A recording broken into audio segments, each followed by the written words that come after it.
പന്തളം നഗരസഭയിൽ LDF വലിയൊരു തിരിച്ചുവരവാണ് നടത്തിയത്. BJPയിൽ നിന്ന് പന്തളം നഗരസഭ തിരിച്ചുപിടിക്കുകയും ചെയ്തു. പന്തളം നഗരസഭയുടെ അധ്യക്ഷയായിട്ട് MR കൃഷ്ണകുമാരി സത്യപ്രതിജ്ഞ ചെയ്ത് അധികാരമേറ്റെടുത്തു. എന്താണ് ഇനി മുമ്പോട്ടുള്ള ലക്ഷ്യവും ദൌത്യവും ഒക്കെ എന്താണ് മുമ്പിലുള്ളത്? നാട്ടുകാരുടെ ക്ഷേമം, ഇവിടുത്തെ വികസന പ്രവർത്തനങ്ങൾ, അതിന് മുൻതൂക്കം നൽകി നല്ലൊരു ഭരണം കാഴ്ചവെക്കാൻ സാധിക്കും. അതിന് പ്രതിപക്ഷത്തെ കൂടി ഞങ്ങൾ എല്ലാ കാര്യങ്ങളിലും ചർച്ചകളിലൂടെ അവരുടെ സഹായം കൂടി തേടി നല്ലൊരു ഭരണം കാഴ്ചവെക്കാൻ, നല്ലൊരു പ്രവർത്തനം കാഴ്ചവെക്കാൻ സാധിക്കും എന്ന വിശ്വാസത്തിലാണ് അധികാരത്തിലേറ്റിയിരിക്കുന്നത്. സത്യപ്രതിജ്ഞ ചെയ്ത് അധികാരമേറ്റെടുത്തു. മുമ്പിൽ എന്തെങ്കിലും പ്രത്യേകമായ വിഷൻ ഉണ്ടോ? എന്താണ് ആദ്യം ചെയ്യേണ്ടത്? എന്തൊക്കെ കാര്യങ്ങൾക്കാണ് പ്രഥമ പരിഗണന കൊടുക്കേണ്ടത്? അങ്ങനൊരു ലിസ്റ്റ് തയ്യാറാക്കിയിട്ടുണ്ടോ? ആദ്യമായിട്ട് ഇവിടെ അനധികൃതമായ UA കെട്ടിടങ്ങൾക്കും സ്ഥാപനങ്ങൾക്കും ഒക്കെ നടപ്പാക്കിയിരിക്കുന്നത് അത് എടുത്തു മാറ്റും എന്ന് തന്നെയാണ് പ്രകടന പത്രികയിൽ ആദ്യം പറഞ്ഞിരിക്കുന്നത്. അത് തന്നെയായിരിക്കും ആദ്യത്തേത്.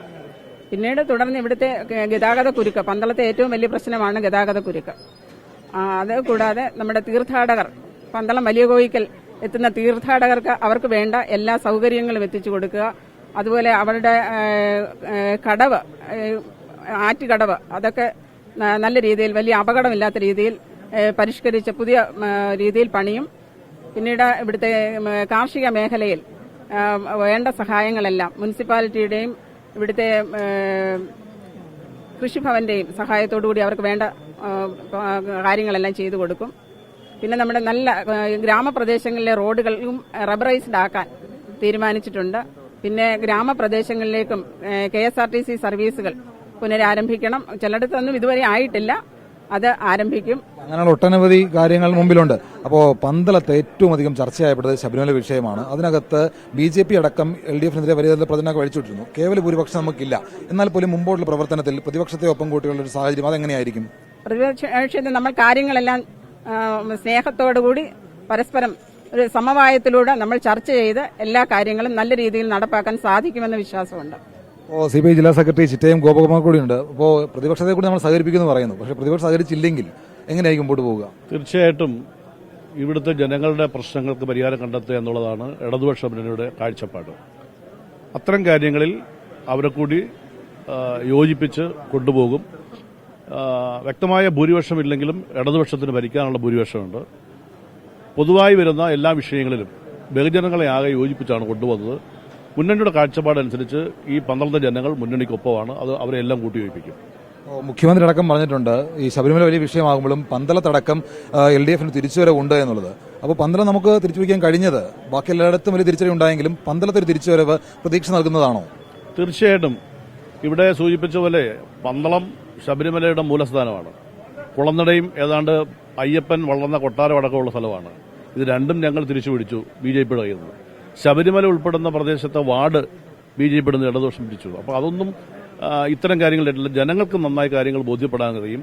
അതുകൊണ്ട് ഈ BJP കഴിഞ്ഞ 5 വർഷമായി ഇവിടെ ഭരണം നടത്തി ജനങ്ങൾക്ക് ദ്രോഹമാണ് ചെയ്തതെന്ന് മനസ്സിലാക്കിക്കൊണ്ട് ജനങ്ങൾ ഇടതുപക്ഷത്തിനൊപ്പം ചെയ്യുന്നു. ഇടതുപക്ഷ ഗവൺമെന്റിനെ കുറിച്ച് ഒരാൾക്കും പരാതിയില്ല. അതുകൊണ്ട് ഇവിടുത്തെ വികസന പ്രവർത്തനങ്ങൾക്ക് ഞങ്ങൾ ഒറ്റക്കെട്ടായി കൂട്ടായി യോജിച്ച് മുന്നോട്ട് പോകും. ഏരിയ സെക്രട്ടറി, നമ്മുടെ നിയുക്ത അധ്യക്ഷയും CPI ജില്ലാ സെക്രട്ടറി പറയുന്ന ഒരൊറ്റ കാര്യമാണ് വികസനം. ഈ വികസനത്തിനപ്പുറത്തേക്ക് പന്തളത്തെ ആളുകൾക്ക് നൽകാൻ കഴിയുന്ന വാഗ്ദാനം എന്തൊക്കെയാണ്? പന്തളത്തെ ആളുകൾക്ക് ഞങ്ങളുടെ മാനിഫെസ്റ്റോയിൽ പറഞ്ഞിട്ടുള്ള കാര്യങ്ങളുണ്ട്. ആ മാനിഫെസ്റ്റോയിൽ പറഞ്ഞിട്ടുള്ള കാര്യങ്ങൾ പൂർണ്ണമായിട്ടും നടപ്പാക്കുക എന്നുള്ളതാണ് ഒന്നാമത്തെ പ്രയോറിറ്റി ആ കാര്യത്തിലേക്ക് കൊടുക്കുന്നത്. മറ്റ് ചില നിങ്ങൾ പറഞ്ഞ പോലെ 14 അംഗങ്ങളെ LDFന് നഗരസഭയിലുള്ളൂ. അപ്പോൾ സ്വാഭാവികമായിട്ടും പ്രതിപക്ഷവുമായിട്ടും മറ്റാളുകളുമായിട്ടും നന്നായിട്ട് കാര്യങ്ങൾ ആലോചിച്ച് പോകേണ്ടതായിട്ട് വരും. സ്വാഭാവികമാണത്. അത് ക്രിയാത്മകമായിട്ടുള്ള കാര്യങ്ങളിലേക്ക് തന്നെ പോകും. നമ്മുടെ നിയുക്ത അധ്യക്ഷയ്ക്ക് ഒരു അഭിവാദ്യം വിളിക്കണ്ടേ? ഒരു അഭിവാദ്യം വിളിക്കും നിങ്ങൾ. അഭിവാദ്യങ്ങൾ അഭിവാദ്യങ്ങൾ അഭിവാദ്യങ്ങൾ അഭിവാദ്യങ്ങൾ അഭിവാദ്യങ്ങൾ നമ്മുടെ നാടിന്റെ അഭിവാദ്യങ്ങൾ. അപ്പോൾ അങ്ങനെ എന്തായാലും വലിയ പ്രതീക്ഷയോടുകൂടി തന്നെ മുമ്പോട്ട് പോകുന്നത്. കൃത്യമായ ലക്ഷ്യങ്ങളുണ്ട് എന്നും നിയുക്ത നഗരസഭാ അധ്യക്ഷ കൃഷ്ണകുമാരി പറയുന്നുണ്ട്.